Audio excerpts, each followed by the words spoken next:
Hey photographers, welcome to the Bokeh Podcast. I'm your host, Nathan Holritz, and really I'm just here to help you build a sustainable photography business. That certainly means helping you improve your photographic skills and enabling you to become a stronger business owner, but it also means helping you work more efficiently so you don't get burnt out in the long run. We are sponsored by photographersedit.com, custom photo editing for the professional photographer, and Miilu.com, that's MIILU.com, the simplest way to create and manage timelines and shot lists for the events you're photographing. All right, let's get into today's episode. All right, ladies and gentlemen, boys and girls, we're back for another Bokeh Podcast episode and a brand new guest. Nicola Dixon is here with me. Nicola, thank you so much for hanging out with me today. Fellow podcaster, I just found out as well. Yes, a fella over here in cold, wintry England. Yes, I do have a podcast. Well, go ahead and share the information about your podcast with our listeners so they can check it out.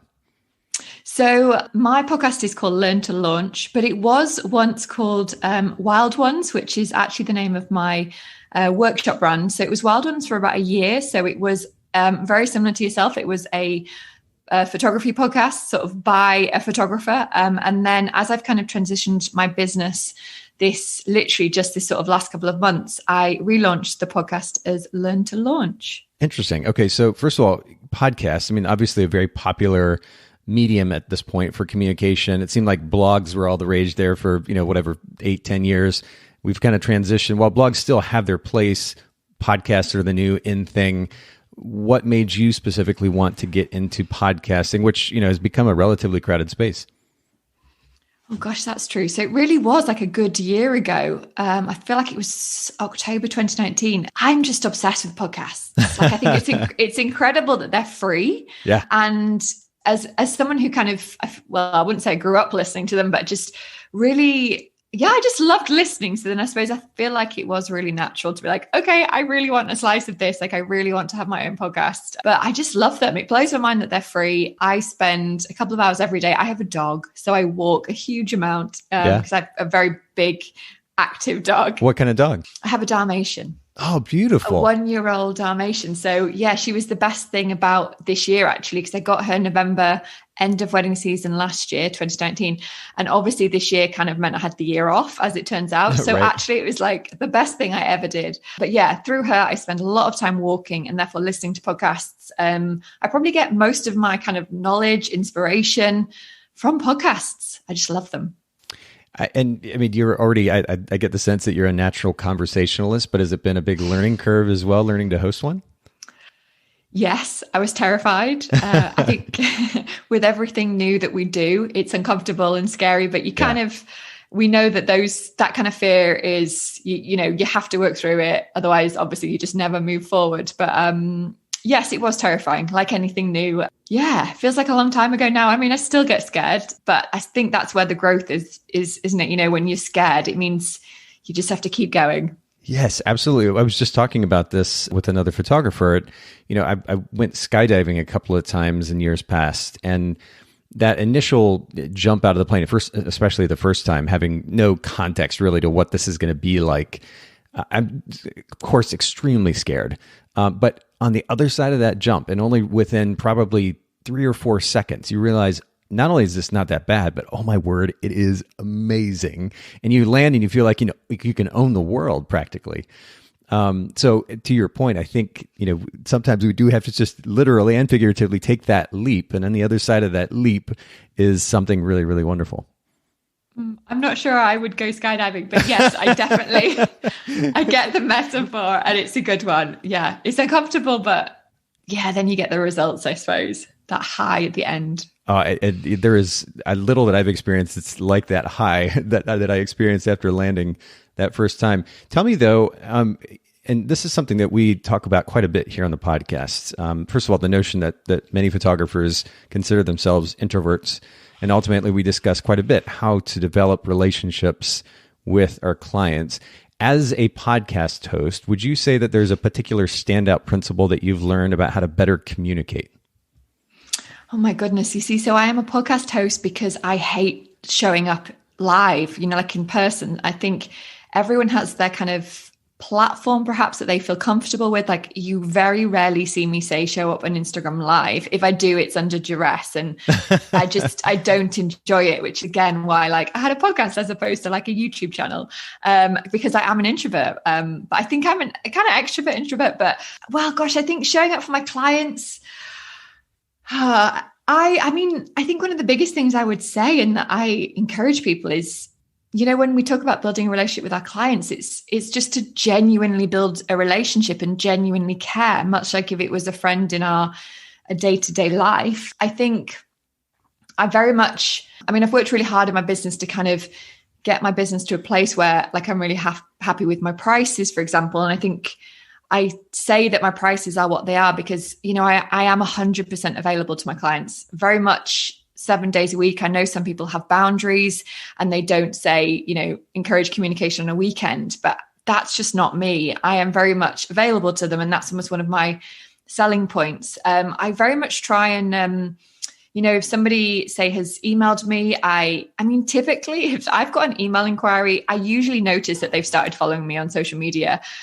So sometimes I make the effort to send them a voice note, or if I'm really feeling brave that day, I might just jump on and send them a video literally on, Instagram. Most of my inquiries come through, that platform, Instagram. So I would send them a video or a voice note, just sort of saying, hey, I got your inquiry. Like, I am available. I'm really excited.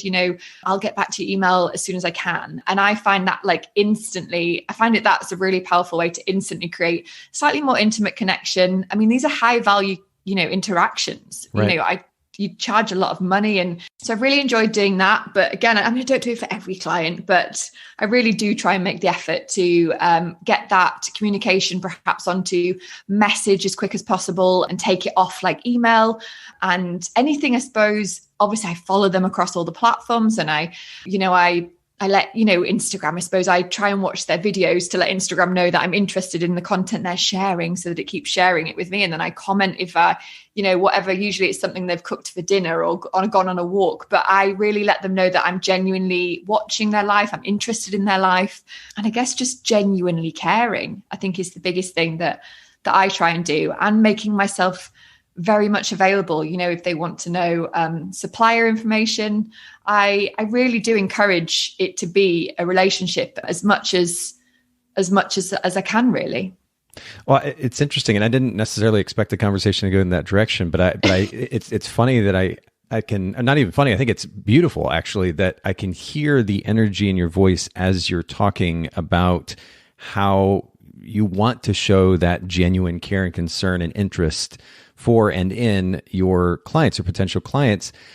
And I'm still, I know my listeners are probably kind of maybe even getting tired of me talking about this at this point, but I don't think it could be stressed enough that it is one thing for us to have this kind of robotic conversation that we do with fellow photographers at conferences or with a potential client in a meeting, that so many of us do. And certainly I've been guilty of it at times as well. It's so easy to kind of go into that mode where we're not putting the extra 5, 10, 15% of energy into that conversation, the tone of our voice, the expression in our eyes, to show genuine interest and care and concern. And the reality is, it can make all the difference in the world in the way that we experience the person on the other side of that conversation. Have you had personal experience with this where you've had conversation with somebody who just made you feel like $1 million because they actually showed that genuine interest and concern?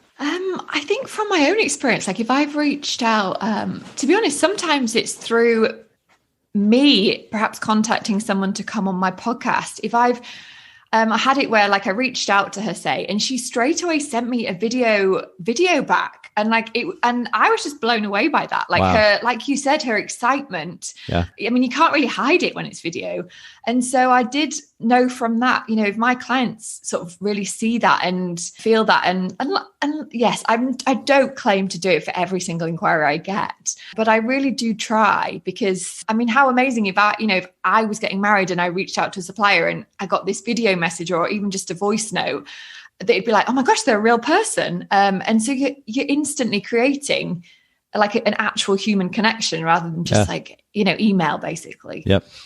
Yeah. It's just, and actually I'm glad you bring up that video message too, because it's funny how we have these tools available to us that enable us to go that extra mile to making a connection, and we don't always leverage them. Video messaging is another one that we can take advantage of for that very purpose. And I think I'm going to have to do a better job of incorporating that into some of my email communication as well, because I'm not a huge email fan. I think a lot of people over the years have used it as kind of an instant messenger almost. I normally check email once, maybe twice a day. And that's how I'd like to keep that. I think, we have other messaging platforms at this point that enable us to have that more instant communication if it's absolutely necessary. Even those, I try to, for example, not respond too quickly and invite this kind of instant message scenario, because the reality is I have other things to take care of in my life and business as well. And yet those messages that I do send, it's funny, I'll actually find myself with expression on my face that matches the emoji that I'm typing or the tone that I'm trying to communicate in the message that I'm actually typing out, with my phone or on the computer. And I like to throw that kind of energy into conversation. And I hear that in your voice. I think you're a great example of exactly what you're talking about. I think we could all stand to incorporate that more in the way that we interact with our clients. But I want to jump to the next question, which is to do with brand position. There are, thousands and thousands of wedding photographers in the US, certainly in the UK. And the biggest challenge probably that we have as a wedding photographer, is just a professional photographer at all these days, is to stand out amidst so many photographers and all the digital noise that our potential clients are facing. How have you positioned your photography brand to stand out in your marketplace? Oh gosh, that's tricky. I mean, I think one of the most common things I hear people say, if I'm mentoring or a workshop or something, is, the market's really saturated. And yes, it is. But I think it's saturated with mediocrity, like mediocre, basically. And so I'm really it really gets me a bit when people say that, because I suppose I am just so passionate. And I guess I try and approach everything with a really positive mindset. And so I think if someone's not perhaps getting booked, or if they're complaining about it being a saturated market, then I instantly think you're not doing enough. Everyone's got the same opportunities. Interesting. So, yeah.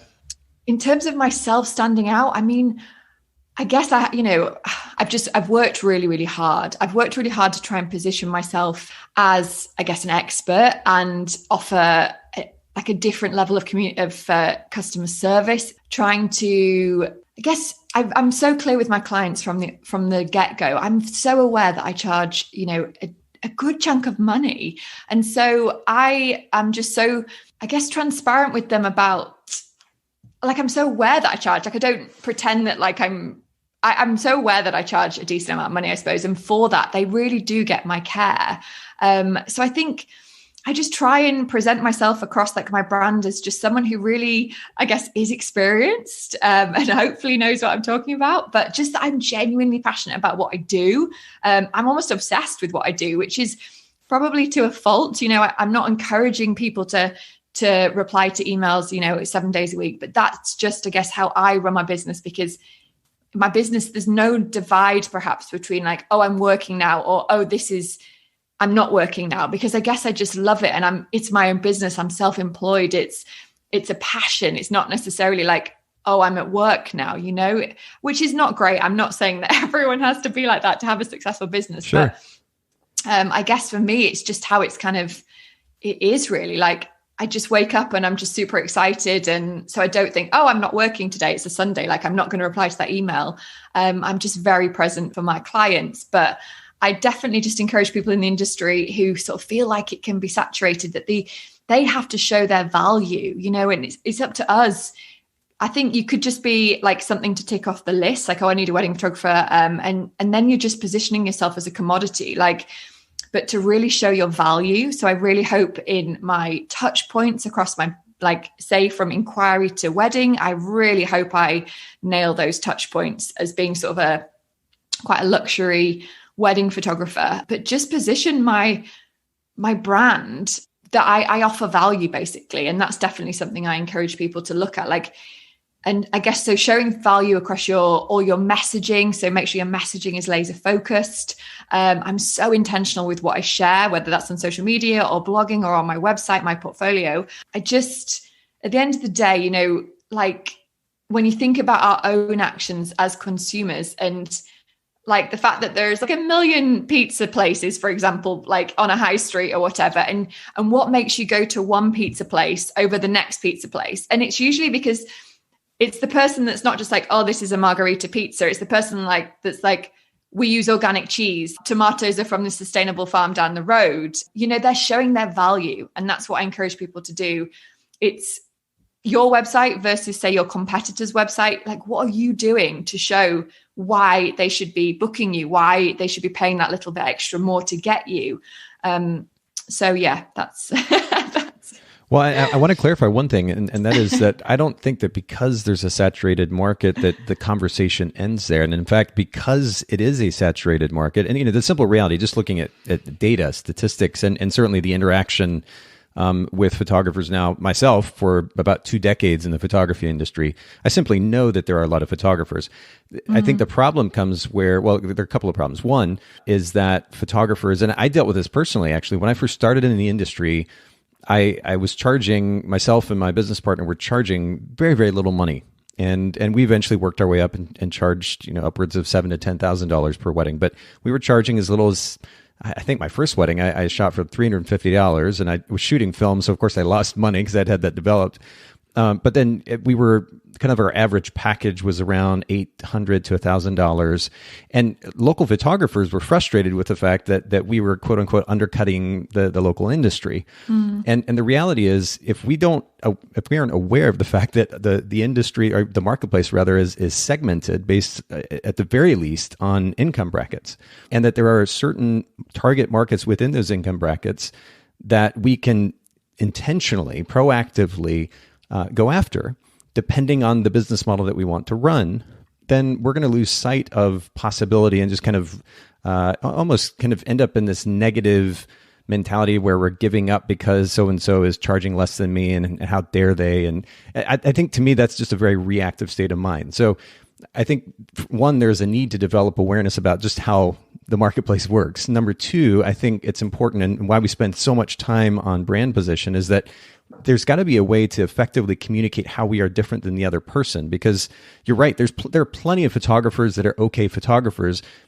Unfortunately, and the reality is that our potential clients, most of them, don't really know the difference. So in some other way, we have to stand out. And the question is, how are we doing that? I think one of the ways to do that is messaging. And so that's why we spend so much time on brand position.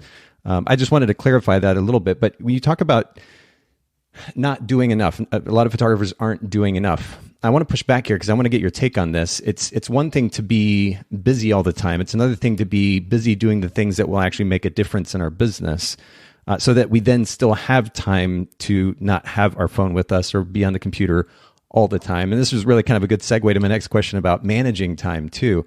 How do you differentiate between being busy and being busy with the things that actually matter to your business? Oh, good question. But I would love just to go back to what you said, because Sure. That was so incredibly spot on, that here in England, that kind of there is a saturated price point. And I think where I managed to, I don't know if it was luck, but I recognized quite early on, there is a saturated price point. I need to work really hard to get myself out of that. And I went out and I sought the portfolio, which meant I was paying to kind of go to, for me, it was destination. I shoot a lot of destinations. So I paid for myself to go to those destinations. I worked really hard. I got the content. And through that content, I then was able to raise my prices and jump out of that saturated price point. So I think you were so spot on. That is something I was super conscious of here in England. And I think I encourage everyone to kind of to think about that, really. Well, and let's actually park there for a second, and because I'm glad that you went back to that, because something else I was taking notes as you were talking. Something else that you mentioned earlier was the idea of demonstrating value. Now, value means different things to different people. It's a very subjective term, and how we demonstrate value to somebody who makes $800,000 a year versus somebody who makes $40,000 a year. Those efforts hopefully are going to be different. I look at your website, and I'm on the homepage right now. For those of you listening in, if you go to nicoladixonphotography.com, Nicola Dixon photography.com, you can take a look at Nicola's, by the way, beautiful work, Nicola. I mean, the presentation is beautiful. It's a very minimalist, classic font style that's being used. And I do get the impression that this is a high-end brand. But at the same time, as I'm scrolling down, I don't see any messaging that jumps out with me in a large enough font that says, hey, I am your go-to for high-end wedding photography, for example. So how do you communicate in your messaging the significant value that you offer to your kind of mid to high-end client? Oh, well, I suppose I've worked really hard to build relationships. A lot of my inquiries now come through planners, which I suppose I'm a massive fan of style shoots. I've built my business. I guess this year gone would have just been my 4th year, but I was able to kind of charge what I charge and get where I am now because I did a lot of style shoots. I'm so passionate about them in terms of how style shoots can help you move forward in your business, get the charge what you want to charge, work with the sort of planners that you want to work with. So style shoots, I just so passionate about them. So I've worked with lots of planners from doing style shoots with them. So I think recommendation, I've worked really hard to build those relationships. And so they thankfully almost communicate it on my behalf, which is awesome. But other than that, I guess the second that someone gets in touch with me, I reply really quickly, to be honest. Like, I think they're probably emailing a couple of people. And we all know that, the first person to almost engage with them and get them into conversation. And then perhaps the other photographers, they might reply like a couple of days later. And hopefully by then, me and that client have already built a conversation and a connection and we're in the flow. And so and then I send a pricing guide. So I really hope my pricing guide is really thoughtful. It's detailed. I talk about my ethos, my values, what kind of photographer I am, what they could expect from me on the day. And I really love it when those clients that are like, yes, I've read your pricing guide, I want to book you, I really relate to what you're saying.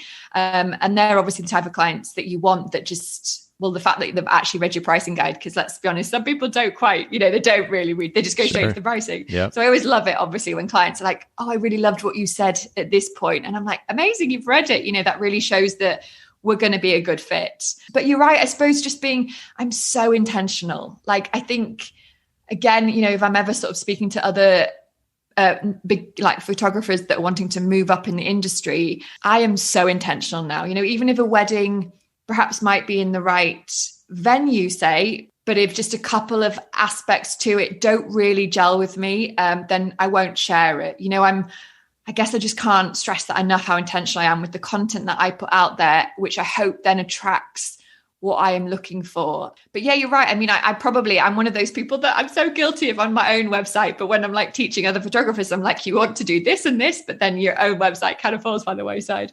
No. I didn't at all mean to highlight that. It's true. I want the conversation to be as natural as possible. And I'm, as you're talking about the significance of value, I think it's a really important point of conversation, one, and two, especially as it relates to a mid to high end. I mean, I looked at the investment page of your website, and the starting price point, it looks like, is £3,500. Is that right? Yeah. I mean, it's gone up now, but yeah, in England, we're so different to you in America. I think, sadly, we're not really where your prices are. So I'd say the average price in England for a wedding photographer is about £1,500 up to £2,000. Like, that is the very saturated price. Like, that's where people are. So right now, say my day fee for England would be about £4,000, and then it goes up. And like I said, I do shoot mostly destinations. So I've had to work really hard and I guess produce. So yes, I produce style shoots, but I really try and produce kind of value driven content. And then, which means through my Instagram captions, say, or blog posts, I can, serve my clients. So I hope that really comes across when, again, I'm positioning myself as quite a slightly more, expensive option. Yes. I try and show value as being an expert, really. So like I said, I shoot a lot of destinations. So just really showing that I travel. I'm an experienced traveler.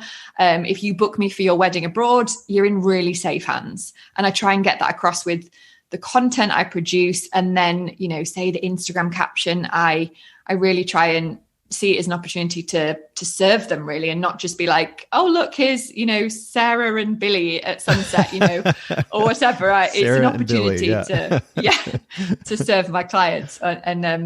So yeah, but you were talking about balance anyway, Nathan. I took us off on a tangent then. No, this has actually really been fun. And for my regular listeners, they know I usually kind of stay on point as far as going from question to the next. But that's also because many photographers aren't naturally comfortable in conversation, or at least in the context of a podcast interview and being interviewed and teaching and so forth.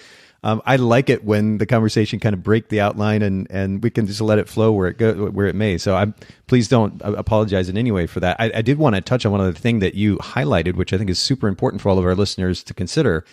And that is the idea of pricing yourself, you talked about pricing yourself out of the saturation point. In the US, the saturation point is probably, I'd say 2,500 to 3,500, somewhere in that realm. Dollars, of course. And, but actually the last statistics that I saw, is that roughly 70% or so, and actually potentially even high as 80% of weddings, photographed in the US are photographed for $2,000 and below.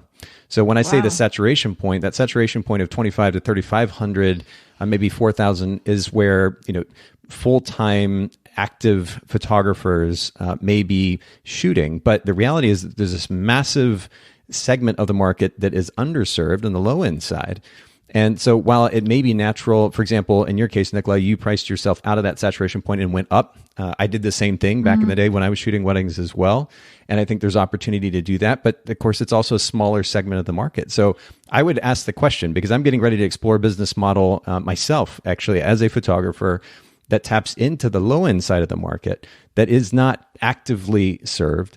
I would encourage our listeners to also consider potentially the same. Could you come up with a business model to serve a slightly lower end side of the market in the area that you live in? There might be an opportunity to go there. It's not nearly as crowded, certainly not as consistently and proactively served as that, say, 25 to 3,500 realm. And there might be really great business opportunity there if you can develop an efficient business model, because of course you're going to be charging less. So just wanted to throw that out there as a talking point. Yeah, and I spoke to a woman ages ago that made me think of that. You can do high volume, low ticket price, say, yes, and still make, say, 6 figures a year in your business. No question. It just depends, I guess, what you want. Yes, and like the lifestyle that you want. But there's this girl actually in this country, and I look at her work and I'm like, I always say to her, like, you charge too little. And I guess it's not, she's obviously just really happy shooting high volume, and that's fine. She obviously just loves it, and obviously each to their own. But I definitely think there's a model to serve the lower price market. And I guess it's high volume, It is high volume. And there's a challenge innate to that, right? How do you shoot high volume, charge enough, manage costs enough to still make enough of a profit at the end of the day to make it worth running your own business? Because I think, at least for me personally, and I think for many entrepreneurs who get into business for themselves, a big part of why they do so is that flexibility. And if you're working 80 hours a week because you're shooting high volume, portrait sessions or weddings or otherwise, then you're kind of killing that notion of freedom and flexibility. And I don't want that for anybody. But I think there is an opportunity there, and it just has to be well thought out, and there has to be an efficient business model. But when I got married, my parents paid $600 for my wedding photographer, and that was a lot of money for them. And the reality is there are a lot of people who make just enough money really to pay the bills. So the idea of paying $3,000, $4,000, $5,000, $10,000 for a wedding photography just isn't even a consideration. It's not an option. It has nothing to do with the quality of art or the significance of art, the longevity of this thing after the wedding is over. All these cliche things that we hear photographers say, which hold some reality, but just aren't a reality for this other segment of the market. And so the question is, who is going to serve that segment of the market? Is always just going to be a stepping stone for those photographers who are trying to charge more. Or are there going to be some who develop a business model that does actively serve that segment? That's something I'm getting ready to explore myself, and I just wanted to throw that out there as well. But yes, you were transitioning to time. Let's talk about time management, and let's talk about the significance of, or not even the significance, the difference between busyness and busyness that actually makes a difference in your business. And I'm curious what this means to you as it relates to managing your time. Yeah, I mean, we have a saying here. I don't know if it's a worldwide saying about being a busy fool. So, you feel busy, and you think, oh, I should be making lots of money. I'm busy. And it's like, no, and I definitely have a couple of friends that are a bit guilty of that. I mean, I'm probably not the best example because, as I said, I kind of do. I genuinely think I'm a bit obsessed with what I do, and therefore I'm not great with boundaries. But I also feel that I have an incredible life, and I never feel tired of it or exhausted from it, and I'm sure if I did, obviously I'd put more boundaries in, but maybe I don't have children, so maybe if I did, that would change things.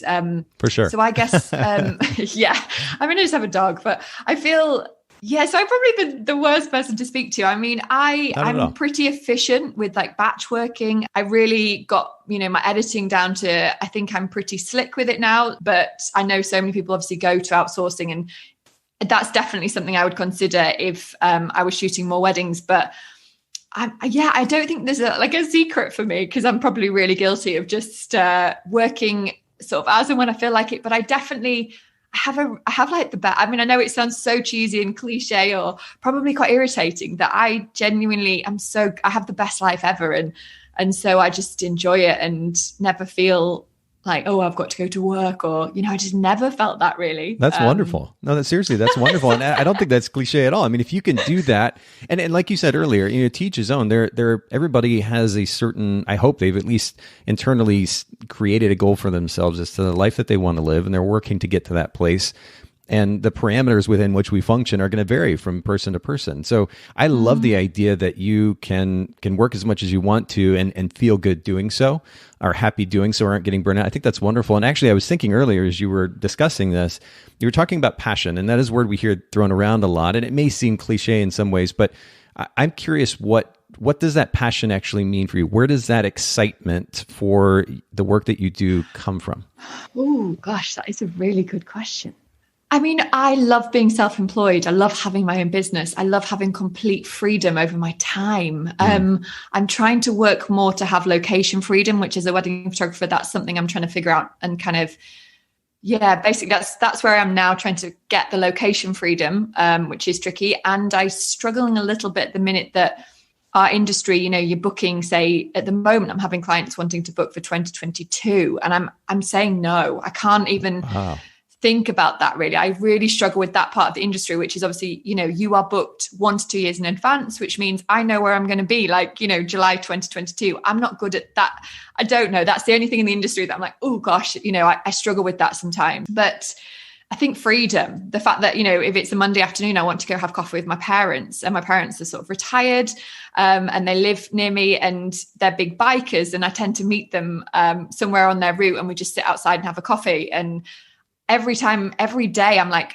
I get to do this. I get to just go meet my parents and spend time with them. And I get to walk my dog like whenever I want. And so I think just freedom, time freedom. So I'm working towards location freedom, but time freedom that's just something that's so important. But then obviously serving, I love teaching. So I suppose I love my clients. I mean, I love weddings. I really do. But I guess I've pivoted and moved slightly into teaching photographers, which I really love. Like, I think I love serving my clients, but I've come to really love I've taken on some coaching for photographers, and I just love it. Like being able to make an impact. I just love. Yeah. So I guess my passion just comes from making a difference to people's lives. But then the fact that, like, I'm very passionate about mindset. And I think that's the biggest thing I see that people really struggle, especially in the industry, is this, whether it's money mindset or blocks or limiting beliefs. And I hear that so much, oh, I'll never be able to charge that for a wedding. I'll never be able to get booked for that wedding.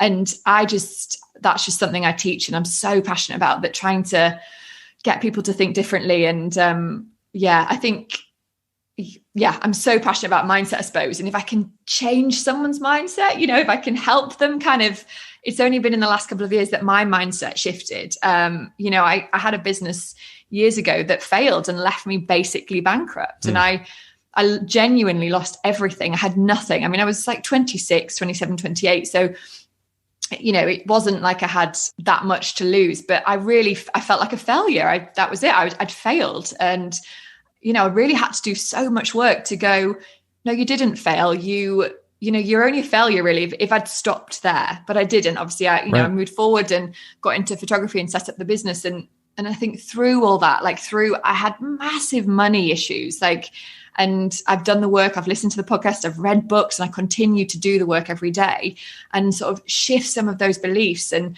there are people that second shoot for me who have been shooting longer than me and technically are probably a better photographer than me. Like, I look at their work when I'm sort of going through it and I'm like, wow, they are better than me. And the only difference between them and me is mindset, which is that I have the kind of mindset to go, no, I want to charge these prices. But obviously I like to think I had the work to back up wanting to charge those prices, and I have the customer service to back it up. So it's not that I'm sort of plucking numbers from the air, but I really, I want to sort of encourage other people around me that I see just sort of struggling, and especially this year have really struggled, almost like feeling that it's just such a negative place, and that we're never going to get out of it, and their businesses are ruined. And of course, this year there's no question it will have affected so many businesses, but I really believe there is opportunity in uncertainty. And so if anything, it's just kind of, I don't know, being a bright light and just wanting to get people to have like amazing lives. And if I can teach anyone, or I don't know, or help anyone on that kind of path to having business that they love that serves them, then yeah, that really lights me up. You talk about mindset, and I think about a couple of words. One is beliefs, another is principles. And we actually spend quite a bit of time I either state the fact that we're actually dealing in principles here on the podcast, or we deal in principles on a pretty regular basis, because I think at the root of a successful individual and a business owner are principles, certainly values, and these are all driven by beliefs. I literally have on my arm tattooed the word belief in Japanese, kakushin. And then on the other arm, the inside of my wrist, choice, sentaku. And these words are really interesting because I think they really are at the root of everything, right? We have the ability to choose, fortunately, to develop the belief system that will drive what we do. And of course, I am in no way alluding to any kind of religious belief system here. It's just a belief system. I mean, if I believe that the chair is going to hold me up, I'm going to sit down in it. I believe that if I create this podcast, I'll have the opportunity to be able to make an impact in someone's life, or in this conversation that we're going to have today, Nicola, and dealing with how to create additional streams of income, that there's going to be some value in that to photographers. I mean, literally everything that I do on a day-to-day basis is driven by a belief or set of beliefs.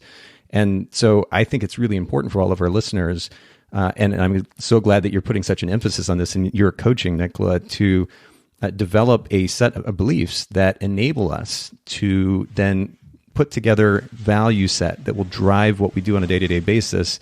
And as long as we have at the root of everything that we do a solid set of beliefs and values, principles, we're going to be in a really, really great place. I love that you're focusing on that as opposed to just a tip here and a trick there, because there are plenty of people doing that. I think we have to focus on the principles and the beliefs that drive those.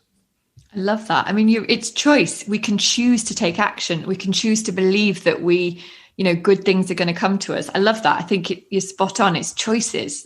That's the difference between so many of us, really. It's just the choices we make, or the choices that we just think, even not even necessarily our actions. Yeah, I love that. Well, you talked earlier about how you went through that so-called, and we'll put in air quotes, failure with your previous business. And then you realized, it's not about being a failure. I have the opportunity here to learn from this and then take what I've learned to my next business. And that is, you chose to believe that instead of it being a failure, you chose to believe that it was an opportunity to learn.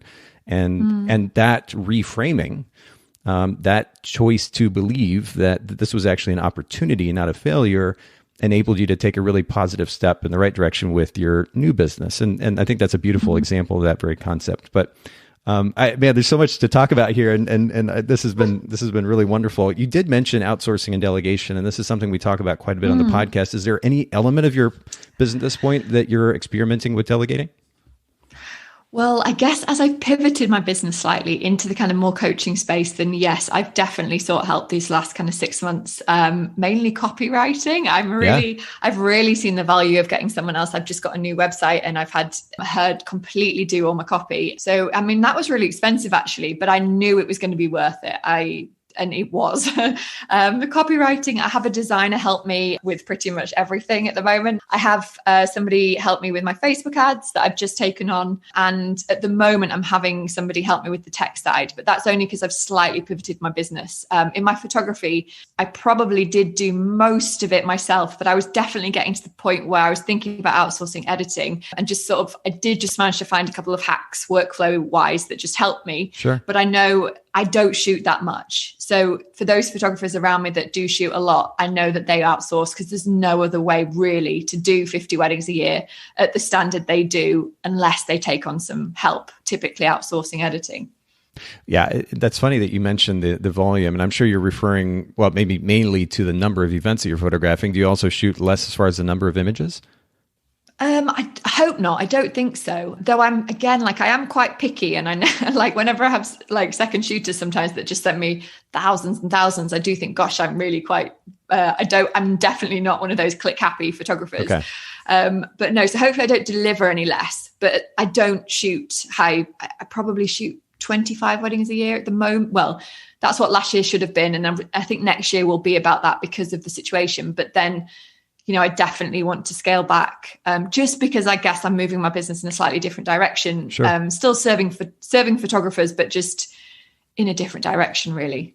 And just to be clear, I didn't mean deliver less images as much as shoot less images, because to your point, there are a lot of photographers who, and they'll own it too. They'll say, I shoot 3,000 images at a wedding, for example, or 4,000 or 5,000, or maybe even more in some cases. And that just becomes such a tedious thing, even if you are delegating editing to someone else internally or externally or otherwise. Having to cull through, for example, 6,000 images or 4,000 images just to get down to a manageable number that your client's actually going to look through, it's just, it's painstaking. So yes. I think it really is important to take our time to actually to think about what it is that we're photographing, and just kind of, instead of just holding that button down and hoping we get something good, it really, when we talk about time management, that would surely help us manage our time more effectively. So true. I want to have another question for you though about, and this is something we also talk about quite a bit here, an impactful business or self-help book that has been just especially meaningful in the last few years. Well, I guess coming back to money mindset, I think the book that really started to make me delve deeper was Jen Sincero's book called, I think it's You Are a Badass at Making Money. She's also got another book, the first one, which was like, You Are a Badass. Right. But then she got the money one out. And that one really, I encourage everyone, whether you think you've got money blocks or not, you probably have. And yeah, that book really started me on my journey to sort of realizing I had some big money blocks. I had a real scarcity mindset, and that was how I was raised. And that's not to say I was raised badly, because I had a beautiful life, but I came from the place of, I can't afford that. We'll never be able to afford that. You can't afford to buy that house. So it was nice as like an adult that I started digging deeper into that. And it's like, gosh, no, like that was just how I was raised. And now I need to really look at my beliefs. And now I think with a very abundant mindset, I'm just very sure that good things will come to me. I've got no doubt.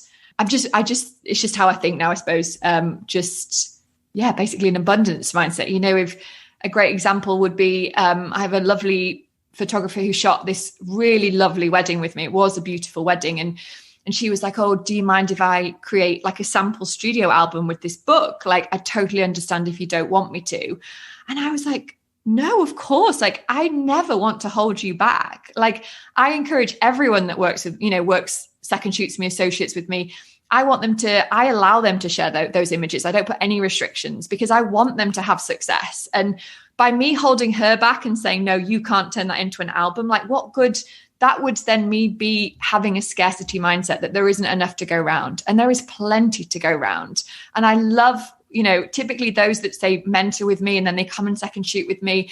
And I really try and get them as, I encourage them, and I want to get them weddings and refer them and encourage them to raise their prices. And I want them to succeed. And that's because I think there's plenty of weddings to go around. And but that book really started me on my journey to sort of shifting my mindset. So I really encourage anyone to read that book. I like the way that you've framed the book as well, because I hear You Are a Badass, or You a Badass at Making Money, and my mind just kind of goes to the incessant need that it seems a lot of people need for a pat on the head, like an ego stroking. But the reality is, and I'm actually looking at the subtitle now of the book, it says Master the Mindset of Wealth. We're really talking about money mindset, as you were referring to. Is that right? Yes. That's interesting. Yeah. Okay. Well, we'll make sure, because this book has actually come up on the podcast before, and it's been a relatively popular one, but I'd never heard anybody frame it in that light, and so it actually sounds that much more compelling to me now. I just added it to my list, so we'll put that in the show notes at Bokeh podcast.com for everybody listening in. Take advantage of those show notes. All the resources and talking points from today's conversation will be there. But let's jump onto the main portion of our conversation, or the main topic today, Nicola. And in the context of COVID, as you've alluded to earlier in our conversation, where many photographers are kind of struggling to keep their business alive and potentially to make ends meet. But then looking into 2021, maybe trying to create a little bit more freedom, more flexibility for themselves as business owners, not just strapped to shooting X number of events or portrait sessions in a year. I want to explore this concept of a digital product and adding that to, or adding that as a stream of income for photographers. This is something that you suggested, and it piques my interest. So I want to get started by defining that idea of a digital product. What are you referring to there? I mean, a digital product is anything you can essentially sell digitally. So obviously, a million things, from saying that you're going to selling like a masterclass over Zoom to writing a PDF and selling a guide.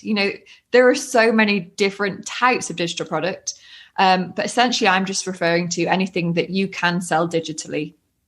Interesting. Okay, so then I guess that begs the question: Are we talking more about products for our client or for other photographers? So I'm talking about products for other photographers. So I just found, as I kind of launched some digital products last year that were for other photographers, I actually fell in love with the process of launching, the creating a digital product and launching. So I guess I've just pivoted my business slightly in that I want to sort of teach photographers to scale their business using digital products. I believe everyone has a digital product in them. The amazing thing about us photographers is that we use so many tools in our business. So that's kind of the space that I've moved into, which is, but the amazing thing about digital products and us photographers, I primarily think about photographers creating digital products for other photographers. But of course, you could create a product that was serving the wedding industry, or of course, serving your couples. So, again, the great thing about us is that we see both sides, the client and the photographers, and then of course the wedding industry. Now, I like to play devil's advocate, so I want to kind of go back to an earlier talking point regarding a crowded space. Right now, I'm seeing a lot of photographers get into education in one form or another, whether it's selling an online course or hosting webinars or doing workshops. Do you feel like this is and this may seem a bit rhetorical in nature, but I'm curious to dig into this a little bit. Do you feel like this is too crowded a space for too many photographers to be considering this as a potential income stream?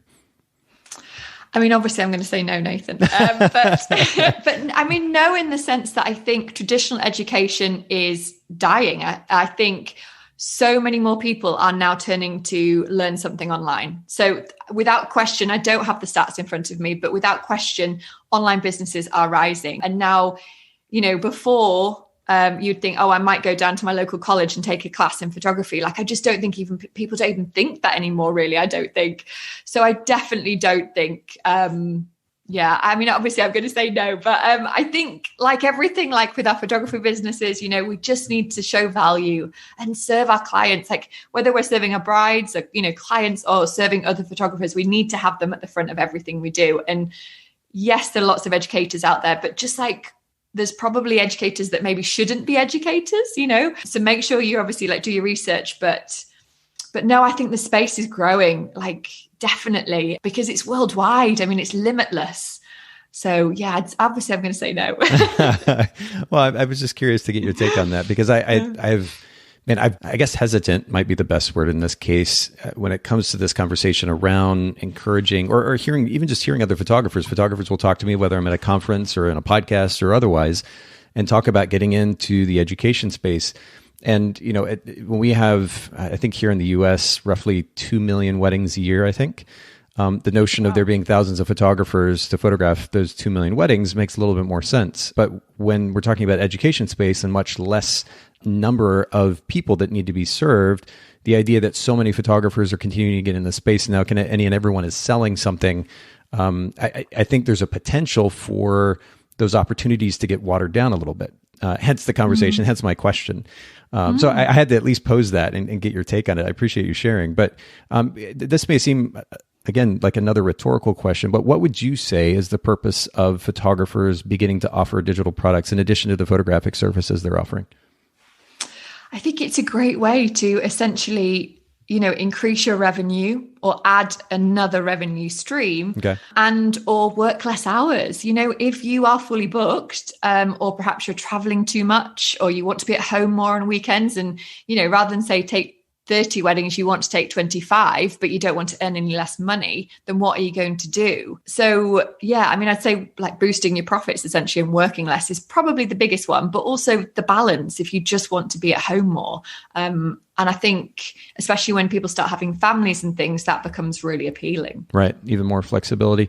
You mentioned to me before we started recording that you have few different clues that a photographer could look for to decide whether or not they should start selling digital products. What are those? Well, I think one of the biggest ones would be if they were fully booked. If you're looking to your year and perhaps you've run out of key weekends, sure, but you're still wanting to grow your business, then I'd say being fully booked is a big one that you might want to think about adding a digital product. If you're getting asked lots of questions, if other photographers are turning to you for advice, literally sliding into your DM, say, or if you're, doing in-person workshops and you're just getting asked the same questions, then the amazing thing obviously about digital product is you can impact and serve more people than in-person workshops or just repeating yourself in the DMs. And I guess that, if you just want more balance, it's obviously I shoot destination mainly and I love it. But then actually, I got a dog this year and suddenly I would love to shoot. It's that tricky thing. Like I absolutely love it. But then some, travel isn't as glamorous as you think. And it is a bit tiring sometimes. And I would quite like a weekend at home, but I still want to grow my business and scale. And so, yeah, I'd say those three, I suppose, like looking for more balance, finding yourself, people sort of coming to you for education and advice, and then, or just perhaps like you're fully booked. You mentioned your dog. Your dog's name is Margot. Is that correct? Yes. Yeah, Margot. Absolutely adorable. For anybody listening in, if you are in any way a dog fan, you've got to go take a look at the highlights on Nicola's Instagram. We'll link to that in the show notes too at bokehpodcast.com. Absolutely beautiful. But so let's talk about then specific ideas for photographers, maybe prompts, if you will, that will enable them to begin coming up with potential digital products to add to their brand. Well, like I said, we are so lucky that there are so many tools we use, from Lightroom, Photoshop, Canva, Pinterest, Instagram, Photo Mechanic. There are so many. So I guess it's like having a look at the tools that you use and thinking about if you have like a formula or a system that you feel is like giving you your own transformation, your own business, perhaps. Like, you might feel like, oh my gosh, I can edit a wedding in 4 hours, or like I get booked for every wedding. Therefore, I feel like I have really great client communication, or, I can make these amazing templates in Canva. So it's looking at the tools that you use and whether you have a formula you believe, or a system or a process that can save people time perhaps, or get them from A to B quicker, or give them just, even if it's just their own transformation, like how to get fully booked in your, in your first year of wedding photography. So I think I just would really look at your own business, or whether there were mistakes that you made in your business that you want to save someone making. Yeah. That's another one. Or, you can again, there are so many lovely Facebook groups, which is great because you so often see the same questions being posted and what your audience is struggling with, creating content, getting booked, pricing. There are so many things when it comes to having a successful business that we struggle with along the way. And perhaps you can solve one of those problems. So I suppose, in terms of ideas, it's so limitless, which is incredible. And then there's just, if you do in-person workshops, so what are the questions that keep cropping up?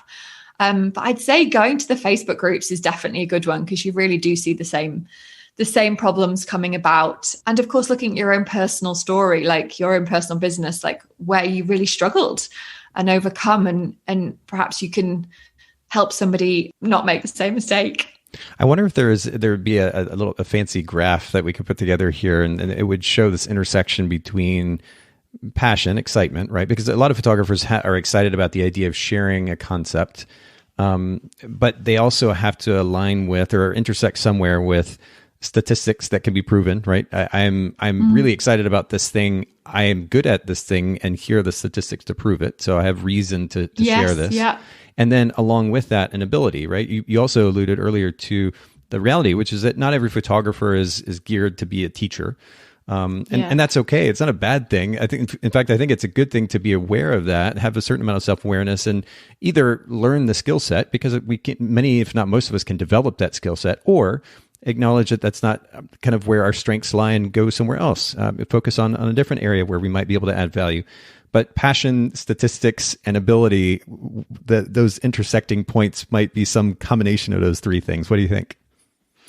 Yes, you're so true. And I suppose I'm not almost encouraging every single photographer to go out and create a digital product. But for those that, are interested in that space, then I guess I just want to give people the sort of tools and inspiration to go and do it. But You're right. Not everyone has the passion. Definitely not everyone has the passion or inclination to put themselves out there, essentially, which can be quite scary in itself. So you're right that definitely not saying everybody should do one. But I think if you have any desire to, move into that education space or just teach or, serve your sort of fellow photographers, then but the amazing thing about digital products, it can be a small product. It literally can be like a guide to Pinterest for $49, say. Yep.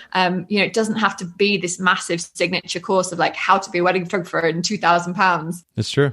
Which is all, like you said, if you've just mastered this one thing, literally like how to do Photoshop with your editing or how to master Flash, a very niche thing. I'm super passionate about them, but no, it's really true though. It doesn't take a lot. I remember back years ago when Photographer's Edit was kind of relatively new to the industry. One of the things that we did for a relatively limited amount of time was sell some presets, and we never really marketed it seriously or anything of the sort. Really, they just kind of existed on the website, and we sold thousands of dollars in presets without even trying. It was just kind of there, and it was available. It was an option. But it reminds me of the reality that you highlight, Nicola, which is that it doesn't take a lot. It's not that we have to create these multi-$1,000 courses. It could be, a download of some kind, whether it's a PDF or a preset or otherwise. And there's opportunity there to add value to somebody else. It might be something that they're looking for. And I think that's something really great to keep in mind. It might help kind of minimize the barrier to entry, at least in our minds, as we're considering the possibility. But on that note, how does a photographer then, they say, okay, you know what, here's this opportunity. Let's just say theoretically that the passion, statistics, and ability kind of align in this particular niche of theirs. And they're like, okay, there's an opportunity to sell a product here. What's the next step? How do they actually get started creating that digital product? Well, I guess, fleshing out the idea, but I'd say a really key thing to do would be to validate your idea. And I would say surveying your audience. So even if that is just showing up on Instagram and saying, look, I'm thinking of creating this product, like, does anyone else struggle with this problem perhaps? And just asking your audience for feedback. You really do want to get some validation before perhaps you go on and spend, hours making something. Yes. Perhaps also looking across the industry, are other people doing something similar, which isn't a bad thing at all. Obviously, it means there's a need for it. Right. But you then would think, okay, so there is already that guide out to Pinterest, say, and there are several. What can I bring and make that different? Like, what extra value can I do? And yes. Much like in your photography business, there is only one you. So yes, someone else has probably written a guide to Pinterest, but that you're going to add something different to it because there's only one you. But I'd say validating your idea. Flesh out your product and obviously really start doing the work in terms of, whether it's writing the course or producing the content. But I would say validating your idea, which typically the best way would be surveying your audience, asking your peers, your friends in the industry, and just checking really that you're onto a bit of a good idea. Yeah, absolutely. What would you say then, along the same line of thinking? There is this initial apprehension maybe to get started. What are a few of the top fears that photographers have when it comes to adding these digital products to their business? And how do they maybe overcome each of those? Yes, God, there's so many fears, and I know I had them. I think the biggest fear is my audience is too small, which I guess I would say, if you've got a few thousand followers, say, that are invested in you, then that's far more powerful than, say, having 100,000 followers that aren't engaged with your content. Yes. You can still make a huge amount of money from 1,000 people following you if they all, say, bought your product. So I really don't want people to be deterred by that. Obviously you can go down the route of adding Facebook ads, but just saying you're wanting an organic sort of launch, then if you engage with your audience and nurture them and serve them, then chances are, like, a smaller audience, you are almost like more connected with, because you probably recognize the same names that reply and respond. Yes. So definitely not being put off by that one. Who am I to teach? another big one. Like, what gives me the authority to go on teach? And I would say, you don't have to be an expert. You just have to be a few steps ahead of the person behind you. So someone in year one and someone in year three, year three, you're not necessarily an expert. You're not probably, I don't know what even defines an expert, but person in year one probably really wants to know what you know in year three. So it's just remembering that, there are no qualifications to having a digital product. So it's just, being a few steps in ahead, probably wanting it to be perfect. I think we're, creative people, perfectionist, and that, gosh, I'm so guilty of that. And me too. I suppose, better, like done is better than perfect. Yes. And just as much as it's hard, and it is hard, you think, gosh, if I'm doing like video trainings, then you want to have your hair and makeup done and you want the lighting to be amazing, but you just have to start. And if that means just turning on Zoom and showing up, which feels scary, but I'd just say start, which obviously is so easy to say, but just getting it done rather than waiting for it to be perfect, because it probably never will be perfect.